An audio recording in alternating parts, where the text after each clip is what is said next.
नमस्कार दोस्तों, Lakshyansh coaching classes के इस YouTube सेक्शन पर मैं भूमेंद्र कुमार देवांगन आप सभी का फिर से स्वागत करता हूं। और आप जैसा कि देख पा रहे हैं, मैंने लिखा हुआ है इस बार प्रवेश परीक्षा 1 वर्ष के लिए ही मान्य होगा। तो विस्तृत रूप से समझेंगे ये क्यों ऐसा लिखा हुआ है, आखिर ऐसा क्यों बताया जा रहा है।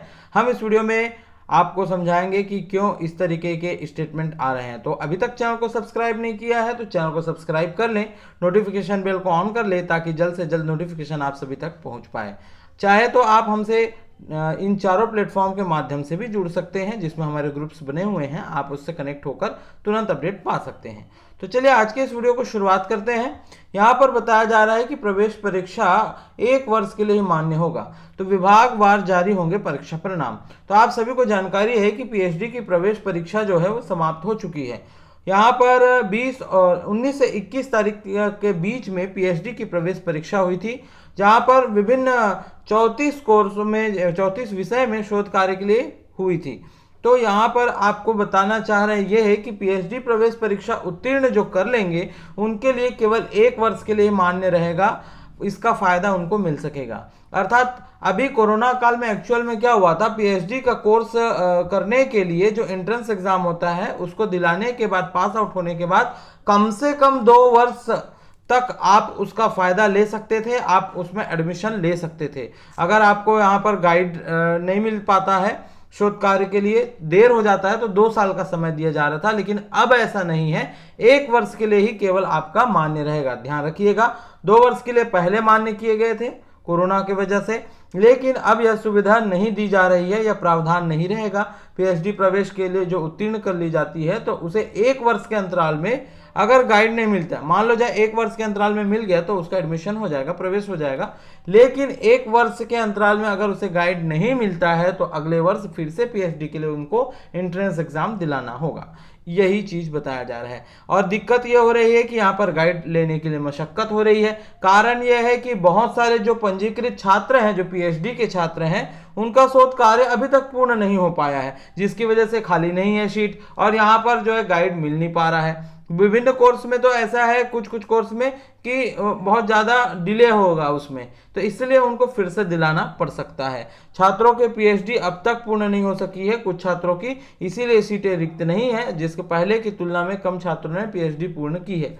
और इधर आप जान रहे हैं कि ऑनलाइन परीक्षा के दौरान पीजी कोर्स वाले लोग काफ़ी बढ़ गए हैं। तो पीजी कोर्स बहुत सारे लोग दिलाए हैं, तो उसको परीक्षा दिलाने के पास आउट हो गए हैं। अब वो पीएचडी में जाना चाह रहे हैं, तो इधर कैंडिडेट जब पास आउट नहीं हो रहे हैं तो उधर सीट खाली हो नहीं रही है, जबकि पीजी वाले छात्र बढ़ रहे हैं। तो यहाँ पर जो है कहा जाए तो यहाँ पर समांतर अंतराल नहीं बैठ पा रहा है कि इधर पास हो रहे हैं और इधर एडमिट हो रहे हैं, ऐसा नहीं हो पा रहा है। इसीलिए यहाँ पर प्रवेश परीक्षा 1 वर्ष के लिए मान्य की जा रही है। ध्यान रखिएगा, आप सभी को पहले गाइड के लिए ध्यान रखना है, उसके बाद आपको प्रवेश लेना है। तो ठीक है, ये एक इन्फॉर्मेशन नहीं थी। इसके बाद यहाँ पर बात किया जा रहा है, शासन से अनुमति लेकर अब तक नया विज्ञापन जारी नहीं कर सके हैं। इस वर्ष जनवरी महीने में 2015 तक का भर्ती विज्ञापन हुआ है निरस्त। तो अभ्यर्थी पूछ रहे हैं रविशंकर विश्वविद्यालय में कब होगी भर्ती। यह नौकरी से संबंधित इंफॉर्मेशन आप सभी के लिए है। विश्वविद्यालय में इस वर्ष जनवरी में कार्य परिषद की बैठक हुई थी। 2015 में जारी नोटिफिकेशन हुआ था विज्ञापन, उसको निरस्त कर दिया है, और 4 माह से ज्यादा समय बीतने के बाद भी अनुमति लेकर नया विज्ञापन जारी नहीं किया है।